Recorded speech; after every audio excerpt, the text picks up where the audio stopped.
Bismillahirrahmanirrahim. Assalamualaikum warahmatullahi wabarakatuh. Kami dari kelompok 3 di sini akan menjelaskan tentang sejarah pasar modal, struktur pasar modal, dan badan pengawas pasar modal. Yang beranggotakan Agil Ihsan Maulana sebagai ketua, kemudian ada Aditya Syarahman, Afril Yandra, Alifah Raiji, Anika Rizky Givari, dan Artian Saputri. Langsung saja ke pemateri utama. Kepada pemateri utama kami persilahkan. Bismillahirrahmanirrahim. Assalamualaikum warahmatullahi wabarakatuh. Nama saya Alifah Raiji. Saya akan menyampaikan tentang sejarah pasar modal. Sebelum tahun 1900, sejarah pasar modal berjalan seiring dengan aktivitas ekonomi negara-negara maju sejak abad pertengahan. Tata aturan dalam beraktivitas di pasar modal berkembang sejalan dengan pergerakan ekspansi dan kolonialisme ekonomi bangsa-bangsa Eropa di Asia, Amerika Tengah, dan Amerika Selatan. Pada saat itu, perkembangan aktivitas perekonomian dititikberatkan pada sektor pertanian dan perkebunan. Aktivitas perekonomian tersebut terus membesar karena keuntungan yang diraih juga sangat besar. Negara-negara Eropa seperti Belanda, Inggris, Spanyol, Portugis, dan Prancis semakin maju berkat eksploitasi hasil pertanian dan perkebunan, terutama rempah-rempah di negeri jajahannya. Akibatnya, terjadi peningkatan intensitas permintaan produk pertanian dan perkebunan yang berimbas pada pembengkakan modal dan biaya pengiriman. Berikut sejarah singkat perkembangan pasar modal di beberapa negara. Yang pertama, Amerika Serikat. Kegiatan pasar modal sudah dilakukan di New York secara informal sejak tahun 1700. Lokasinya di tepi jalan yang memiliki gedung tinggi untuk penghalang serbuan dari kaum Indian. Yang kedua, ada Inggris. Memulai pengaturan di bidang pasar modal pada abad ke-13 yang mengharuskan pada pialang saham di kota London mempunyai izin. Peraturan ini dapat dikatakan sebagai upaya untuk menciptakan ketertiban kegiatan perdagangan saham dan perlindungan bagi investor agar tidak menjadi korban pialang-pialang yang tidak resmi. Yang ketiga, ada Kanada. Kegiatan pasar modal bermula pada tahun 1878, tetapi dalam waktu 109 tahun, yaitu tepatnya tahun 1987, Bursa Tokyo berhasil menjadi bursa yang disegani dunia sejajar dengan bursa-bursa yang lain. Bahkan dengan nilai dan value traded-nya lebih besar dari GNP negara lain. Sementara efek tertua yang dikenal adalah efek yang bertanggal 16 Juni 1288 atas nama perusahaan tambang milik Swedia, Stockholm Kopparberg, yang sampai saat ini belum diketahui apakah saham-saham tersebut diperjualbelikan. Sebagian besar pengamat bursa berpendapat bahwa bursa tertua di dunia adalah Amsterdam's Avackenbeurs atau Amsterdam di Belanda yang didirikan di Dam Square pada tahun 1611. Yang kedua, setelah tahun 1900, perkembangan pasar modal tidak lepas dari perkembangan industri real dan keuangan. Pasar modal pada era 1900 lebih berkembang pesat di Amerika Serikat dan negara-negara Eropa Barat. Hal ini disebabkan pesatnya sektor real dan keuntungan di berbagai negara akan memacu perkembangan industri pasar modal. Industri keuangan Amerika Serikat terus berkembang sehingga kebutuhan pengaturan menjadi keniscayaan. Pada tahun 2 Juli 1934, Kongres Federal Amerika Serikat melihat urgensi pembentukan badan untuk menjaga perkembangan dan aktivitas industri keuangan tetap berada di koridor yang sesuai dengan ketentuan yang ada. Securities Act 1933. Undang-undang ini bertujuan untuk menjamin distribusi efek yang terbagi dalam dua istilah, yaitu original distribution dan secondary distribution. Original distribution adalah penawaran dari pihak issuer pada perusahaan publik yang tidak pernah dijual sebelumnya. Adapun yang dimaksud dengan secondary distribution adalah penawaran yang datang dari pemegang saham dan pemegang saham mengatasnamakan emiten. Securities Exchange Act pada tahun 1934, yaitu undang-undang yang ditujukan untuk mencakup semua aspek dari transaksi pasar modal. Undang-undang tahun 1933 difokuskan pada pendistribusian sekuritas Sementara undang-undang ini menekankan pada registrasi, sekuritas, dan peluaran syarat-syarat untuk menerbitkan saham. The Trust Indenture Act pada tahun 1939. Undang-undang ini diberlakukan untuk melindungi kepentingan publik dan investor. Undang-undang ini mengharuskan keterbukaan perusahaan negara dalam menertibkan surat hutang, lebih dari keterbukaan yang dilakukan oleh perusahaan swasta dalam menerbitkan efek utang. The Public Utility Holding Act pada tahun 1935. Undang-undang ini mengatur perusahaan induk dan anak perusahaan yang bergerak di bidang kebutuhan umum seperti listrik dan gas. Secara garis besar, undang-undang ini mengatur beberapa hal yang mencakup masalah keterbukaan yang tidak memadai mengenai informasi yang diperlukan investor untuk menaksir kemampuan perusahaan mendapatkan keuntungan atau keadaan keuangannya, efek tanpa izin atau otoritas yang membawahi anak perusahaan tersebut. The Investment Company Act pada tahun 1940. Undang-undang ini mengharuskan registrasi para pihak yang melakukan kegiatan di bidang pasar modal, yaitu perusahaan investasi, pialang, penjamin, dan penasihat investasi. Undang-undang diberlakukan untuk melindungi investor yang mempercayakan uangnya kepada manajemen ahli atau investment company. Sekian penjelasan dari saya. Terima kasih. Bismillahirrahmanirrahim. Saya akan sedikit menjelaskan materi tentang perkembangan pasar modal di Indonesia. Sejarah perkembangan pasar modal di Indonesia terbagi menjadi beberapa periode. Periode yang saya temukan dari sumber yang saya pakai yaitu ada 8.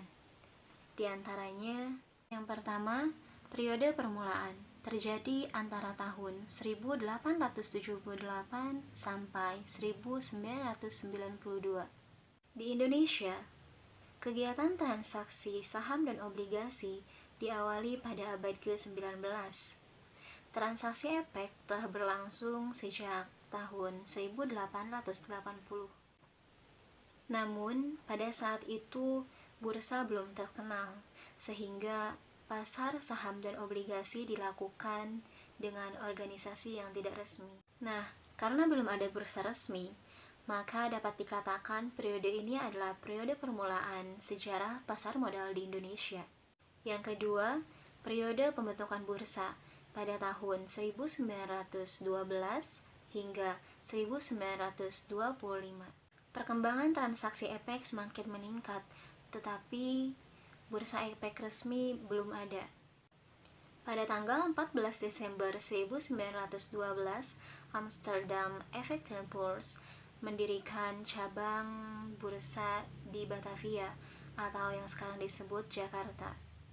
Yang ketiga, periode awal kemerdekaan pada tahun 1925 hingga 1952. Perkembangan perdagangan efek pada periode ini berangsur-angsur marak, tetapi tidak bertahan lama karena terjadinya resesi ekonomi pada tahun 1929 dan pecahnya Perang Dunia Kedua. Setelah proklamasi kemerdekaan Indonesia, keadaan ekonomi begitu buruk. Republik Indonesia yang baru saja merdeka mengalami keuangan yang sangat memprihatinkan.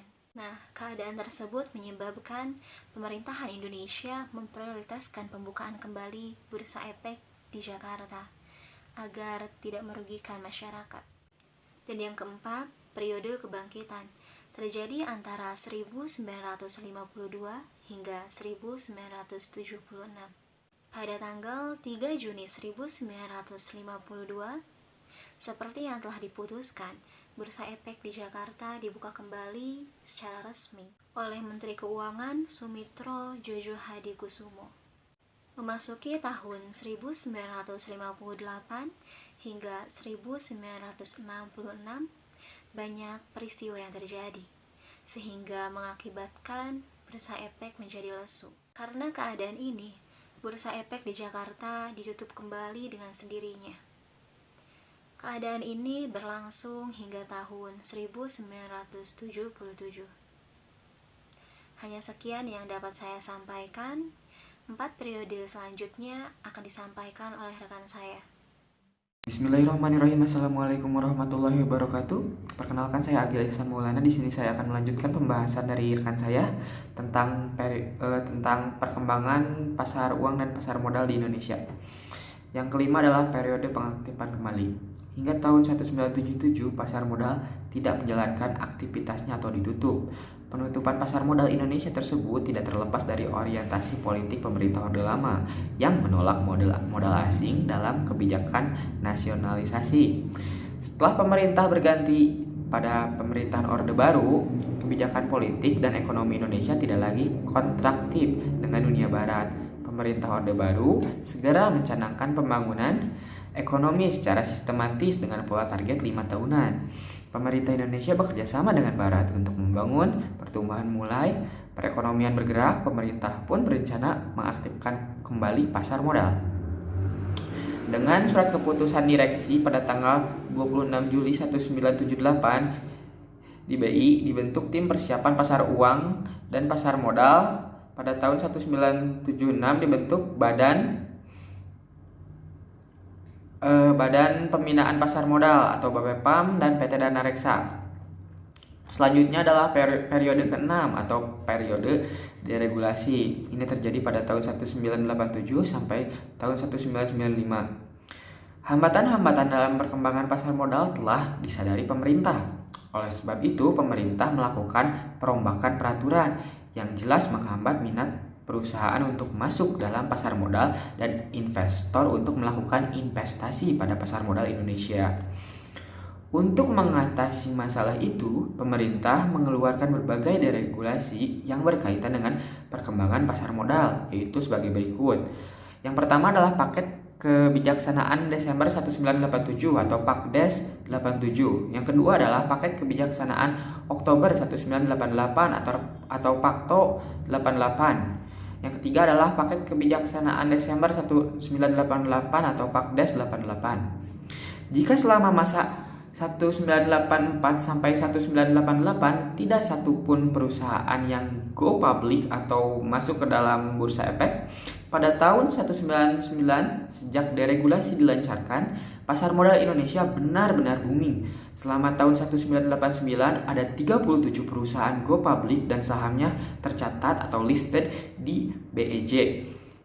Sedemikian banyaknya perusahaan yang mencari dana melalui pasar modal, pada masa itu masyarakat luas dan berdayun-dayun untuk menjadi investor.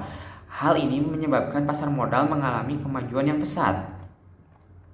Selanjutnya adalah periode ke-7 atau periode kepastian hukum yang berlangsung dari tahun 1995. Dampak positif dari kebijakan deregulasi telah menebalkan kepercayaan investor dan perusahaan terhadap pasar modal Indonesia. Hal tersebut ditandai dengan lahirnya Undang-Undang Nomor 8 Tahun 1995 tentang pasar modal yang berlaku efektif sejak tanggal 1 Januari 1996. Undang-undang ini dapat dikatakan sebagai undang-undang yang cukup komprehensif karena mengacu pada aturan-aturan yang berlaku secara internasional. Salah satu hal yang perlu dicermati dalam Undang-Undang Pasar Modal adalah diberikannya kewenangan yang cukup besar dan luas kepada BPPAM selaku badan pengawas. Undang-undang ini dengan tegas mengamanatkan kepada BPPAM untuk melakukan penyelidikan, pemeriksaan, dan penyelidikan terhadap kejahatan yang terjadi di bidang pasar modal. Selain itu, BPPAM melakukan self-regulation organization atau SRO yang menjadikan BPPAM mudah untuk bergerak dan menegakkan hukum sehingga menjamin kepastian hukum. Yang selanjutnya adalah periode menyongsong independensi BPPAM. BPPAM menurut UU PM, BPPAM bertugas untuk menciptakan pasar modal yang teratur, wajar, dan efisien, serta melindungi kepentingan pemodal dan masyarakat. BPPAM mempunyai 17 wewenang yang diberikan UU PM, yang secara sederhana dikategorikan ke dalam 3 macam, yaitu: pertama, melakukan pembinaan, pengaturan, dan pengawasan. Kedua adalah mengefektifkan Independensi Bapepam menjadi suatu hal yang penting untuk menegakkan hukum secara konsisten, transparan, dan adil. Proses struktural Bapepam sebagai badan yang berada di bawah Departemen Keuangan menjadi titik perhatian. Sekian yang dapat saya sampaikan. Terima kasih. Assalamualaikum warahmatullahi wabarakatuh. Saya Andika Rizky Givari dari kelompok 3 akan melanjutkan penyampaian materinya, yaitu tentang instrumen-instrumen pada struktur pasar modal. Baik, kita awali dengan pengertian dulu pasar modal ya. Menurut Undang-Undang di nomor 8 tahun 1995, pasar modal yaitu sebagai kegiatan yang bersangkutan dengan penawaran umum dan perdagangan efek. Perusahaan publik yang berkaitan dengan efek yang diterbitkannya, serta lembaga dan profesi yang berkaitan dengan efek. Instrumen yang diperdagangkan di pasar modal merupakan instrumen jangka panjang, yaitu kurang lebih dari 1 tahun, seperti saham, obligasi, reksadana, warrant right, dan berbagai instrumen derivatif seperti option dan futures.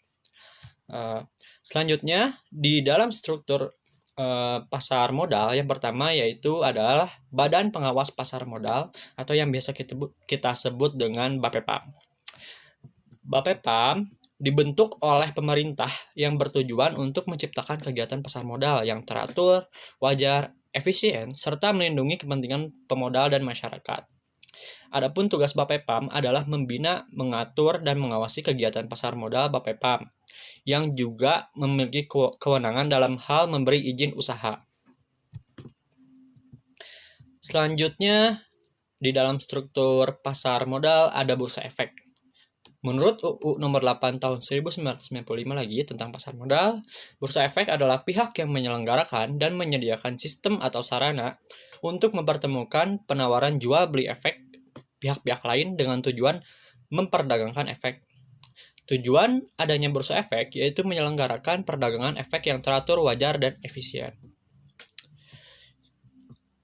Yang ketiga yaitu lembaga clearing dan penjaminan atau disebut juga LKP. Tugas LKP adalah menyediakan jasa clearing dan penjaminan penyelesaian transaksi bursa yang teratur, wajar, dan efisien. LKP di Indonesia dilaksanakan oleh PT KPEI atau Clearing Penjaminan Efek Indonesia. Selanjutnya yang keempat yaitu ada Lembaga Penyimpanan dan Penyelesaian atau LPP. LPP merupakan pihak yang menyelenggarakan kegiatan usaha, kustodian sentral, perusahaan efek, dan pihak lain serta penyelesaian transaksi yang teratur, wajar, dan efisien. Di Indonesia sendiri, LPP dilaksanakan oleh PT Kustodian Sentral Efek Indonesia atau disebut juga PT KSEI. Sekian pemaparan materi yang bisa saya sampaikan. Selanjutnya akan disampaikan oleh Saudara Afrilyanda. Terima kasih. Bismillahirrahmanirrahim. Assalamualaikum warahmatullahi wabarakatuh. Perkenalkan, nama saya Afrilyanda. Sini saya akan melanjutkan materi yang dijelaskan oleh Andika, yaitu tentang struktur pasar modal. Selanjutnya yaitu ada perusahaan efek atau sekuritas. Berdasarkan Undang-Undang Nomor 8 tahun 1995, perusahaan efek yang melakukan kegiatan sebagai penjamin emisi efek, perantara perdagangan efek, dan atau manajer investasi telah memperoleh izin usaha sesuai ketentuan yang ditetapkan oleh Badan Pengawas Pasar Modal. Sebagai penjamin emisi efek, perusahaan efek melakukan kontrak dengan emiten untuk melaksanakan penawaran umum dengan atau tanpa kewajiban untuk membeli sisa efek yang tidak terjual. Selanjutnya ada lembaga penunjang pasar modal. Apa itu lembaga penunjang pasar modal?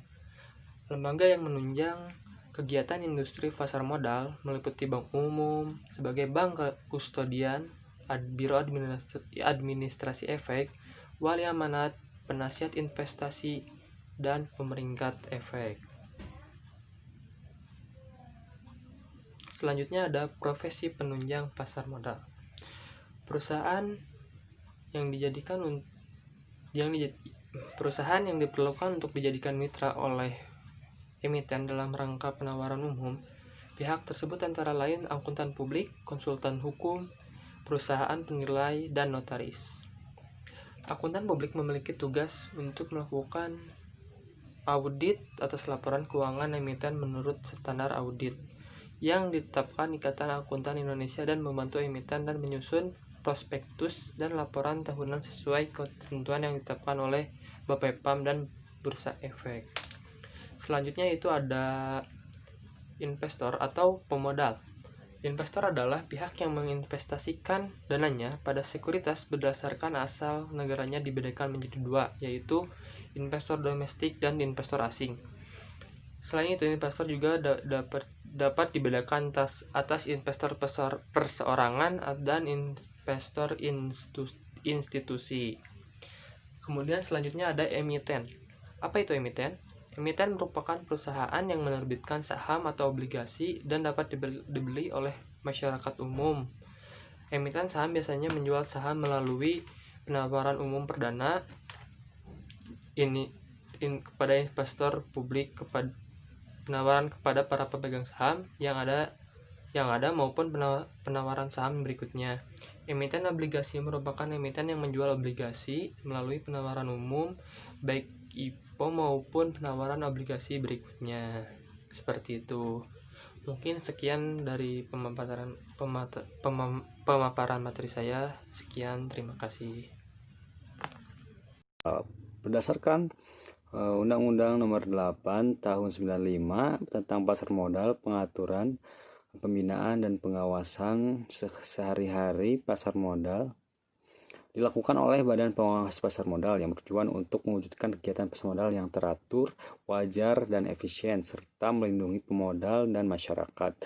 Dalam melaksanakan fungsi tersebut, Bapepam mempunyai kewenangan untuk memberikan izin, persetujuan, dan pendaftaran kepada para pelaku pasar modal, proses pendaftaran dalam rangka penawaran umum, menerbitkan peraturan pelaksanaan dari perundang-undangan di bidang pasar modal, dan melakukan penegakan hukum atas setiap pelanggaran terhadap peraturan perundangan di bidang pasar modal. Wewenang Bapepam tercantum pada Undang-Undang Pasar Modal Pasal 5 yang salah satu isinya berbunyi memberi izin usaha kepada Bursa Efek, lembaga clearing dan penjaminan, lembaga penyimpanan dan penyelesaian reksadana, perusahaan efek, penasihat investasi, dan biro administrasi efek, memberi persetujuan bagi bank kusadian, dan masih banyak lagi. Mungkin Anda bisa searching ataupun lihat dari makalah. Lanjut ke fungsi dari Badan Pengawas Pasar Modal. Dijelaskan dalam Pasal 3 Kemenko Republik Indonesia nomor 503/KMK.01/1997 tentang organisasi dan tata kerja Badan Pengawas Pasar Modal. Fungsi Bapepam adalah penyusunan peraturan di bidang pasar modal.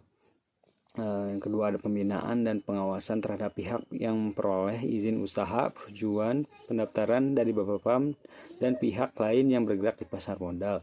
Yang ketiga ada penetapan prinsip-prinsip keterbukaan perusahaan bagi emiten dan perusahaan publik.